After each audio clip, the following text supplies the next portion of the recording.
ဒီနေ့အတွက်ကတော့ကိုရီးယားအစားအစာလေးဖြစ်တဲ့အိုမိုးကနေမဲ့ထုတ်တယ်ပေါ့နော်တော့ပူကီလေးကိုအိမ်မှာချက်စားပြပါမယ်ဒါကအိမ်မှာပဲအလွယ်တကူချက်စားလို့ရအောင်လို့အိုမိုးဆိုင်ရာနေထုတ်ပေးထားတဲ့ဘူးလေးပေါ့နော်သူကဘာမှမလို့ဘူးအရသာလည်းသူ့ဟာသူပါပြီးသားဆိုတော့အစင်တဲပြုတ်စားရုံပဲပေါ့နော်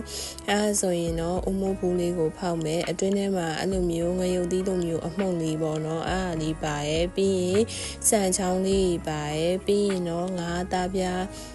တပြားပါရဲ့ပေါ့နော်အဲ့ငါးသားပြားကကိုကြိုက်တယ်လို့လှီးလို့ရပါရဲ့စံချောင်းလေးရလည်းသူကတစ်ခုဖြတ်ထားပြီးသားဆိုတော့တခါတည်းရင်နွေးစုစုပွက်နေတဲ့ထဲကိုခုနကပါရဲ့အရသာမှုန်လေးဖောက်ထည့်ပါမယ်အရသာမှုန်ဖောက်ထည့်ပြီးသွားရင်ရေကတော့သူက850မီလို့ပဲပြောထားရပေါ့နော်ဒါပေမဲ့လည်းကိုကြိုက်တယ်လို့ရေကိုထည့်ပေးလို့ရပါတယ်။အခုထည့်ထားတဲ့အမှုန့်လေးတွေကိုစူလောင်ပွက်လောင်လို့တစ်ချမ်းမှွေပြီးတော့တည်ပြီးပါမယ်။အဲ့ဒါလေးတွေစူလာပြီးမှွေးလာပြီးဆိုမှခုနကဆန်ချောင်းလေးပေါ့နော်တော့ပူကီအချောင်းလေးကိုတစ်ခါတည်းထည့်ပါမယ်။ခဏ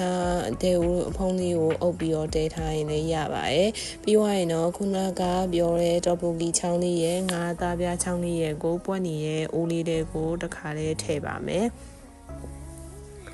အားလေးတွေထည့်ပြီးသွားရင်ထပ်ပြီးတော့ပွက်အောင်လို့စောင့်မယ်ပေါ့နော်ပြီးသွားရင်တော့10မိနစ်လောက်ပြုတ်ထားပေးပါမယ်အရသာလည်းဝင်အောင်လို့ပြီးရင်ဆိုင်မှာဝယ်စားတဲ့လိုပုံစံမျိုးလေးလည်းဖြစ်အောင်လို့10မိနစ်လောက်ပြုတ်ထားပေးပါမယ်အဖုံးလေးအုပ်ပြီးပြုတ်ရင်တော့ပို့ပြီးကောင်းတယ်ပေါ့နော်ဒါဆိုရင်တော့အခုတော့ပူကီလေးရပါပြီအရသာလည်းတကယ်ကိုသူဆက်ပေးထားတာထိထိမိမိလေးနဲ့အိမ်မှာပြုတ်စားရတာအရင်အဆင်ပြေပါရဲ့အားလုံးပဲဝယ်စားကြည့်ကြပါအောင်နော်